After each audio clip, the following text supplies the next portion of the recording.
Chinese farmer and his son, they're picking radishes about the ground, and they don't own the land that they're farming off of, and they're barely subsisting. They're giving 70% to the landowner. They're living off of 30% of these radishes. Their whole financial legacy is tied up into this workhorse. And one day, and the son is really working the land because the man is too old. And one day the workhorse runs up off the hill. He just fucks off. He's up the hill.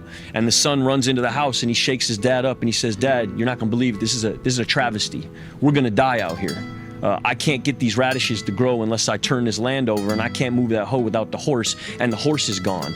This is a nightmare." And the old man, nonplussed, looks at his son. He goes, "I don't know what this is, son. I don't know if it is a nightmare. I can't call it." And the son thinks his dad's out to lunch, or like ambivalent, or something's wrong, or he's too old. And a couple days later, the kid is chilling on the porch and he sees the horse running down the hill with 50 wild stallions behind him. And they run into the paddock and he locks the paddock and he runs inside and he hits the dad. He's like, "Man, this is, fuck radishes, like we're rich, you know, we're in the horse business. We're in the horse trading business now. This is a miracle, Dad. I'm gonna go tell everybody we're trading horses now." And the father looks at his son nonplussed again and says, "I don't know what this is. I don't know if it's a miracle. I can't call it."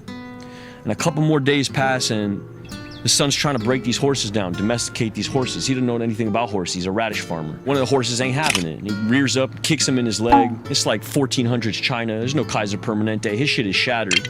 They wrap him in some like tobacco leaves and sprinkle some mint on it. Go sit in a chair for a while. And he's wailing and the townspeople hear about it. And the townspeople run up on the little shack and, "Oh man, what are you gonna do? You know, you can't domesticate these horses. You can't move this hoe. You guys are fully fucked. I don't know what you're gonna do, but this is pretty much the end, right? Like, this is a nightmare."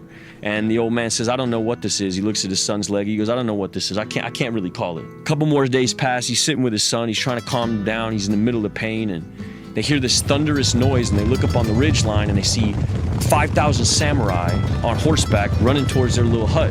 And the commanding officer gets off his horse and says, "Give us your son. We're going to fight the Maoist army." And he looks at his son's leg, and he looks back at the samurai army, and he goes, "I would, but he can't get out the chair. You know, he can't get on his, he can't. No, I can't. I would, but I can't. He's crippled." And the man gets back on his horse, and 8,000 men ride off to their death. And I listen to this tape, and I'm driving back from the beach, back to where I'm living, and I get out of my car, and her bags are packed. She's on her way out. And old me would have written a haiku poem in blood and ripped my shirt off Hulk Hogan style, ran down the street and jumped over the fence, and something in me from having heard what I just heard, what feels like this is now I can't get no lower. I hear this like I can't call it. And it becomes like this, the most diplomatic breakup I ever had in my life. And I say, "What can I do? And can I get you a car?" And she goes, "No, don't worry about it. Go get well."